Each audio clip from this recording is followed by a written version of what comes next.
Sa laki ng tipak ng bato na tumama sa tahanan ng pamilya Ramos, butas ang magkabilang pader ng kanilang sala. Ang mga aparador at divider sa bahay nagkapira-piraso. Nangyari ang insidente sa Sitio Macopoy, Barangay Mascap, Rodriguez, Rizal, pasado alas 5 ng umaga kahapon matapos ang katamtamang buhos ng ulan. Mula sa gilid ng matarik na bundok na ito, bumulusok yung malaking tipak ng bato at tumama dito mismo sa sala ng bahay ng pamilya Ramos.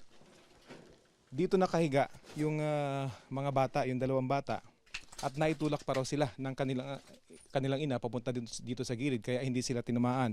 Pero dahil sa ginawang yun ng ina, yung nanay, yung napuruhan, at dito na siya tinamaan. Makikita pa yung dugo rito hanggang sa dumiretso yung bato dito sa labas ng bahay at tumigil dito sa pader ng kanilang kapitbahay.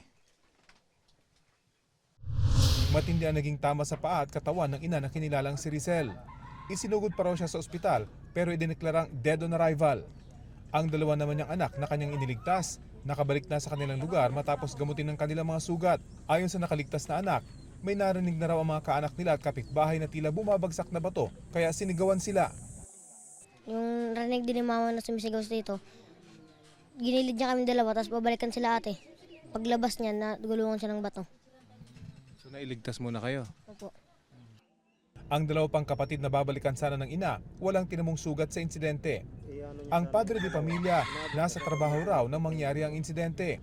Hirap pa raw siyang mapasok ang kanilang bahay kung saan nangyari ang insidente dahil sa sakit na nangyari. Mahirap po kaya hindi nga namin alam po kung saan kami titira kasi binawal na rin ang dinner po. Ang ina ng biktima na nakatira rin malapit sa tinamaang bahay, narinig pa raw ang sigaw ng anak. 2 beses siya nagsigaw. Yun lang, ang pakarinig ko sa boses niya, wala na. Yung pala, na siya. Wala na talaga. Ngayon lang daw nila naranasan ng ganitong insidente mula nang tumira sila rito noong 2012. Sa inisyal na pagsusuri ng barangay, may mga bato pa sa taas ng bundok na posibleng dumaustos din.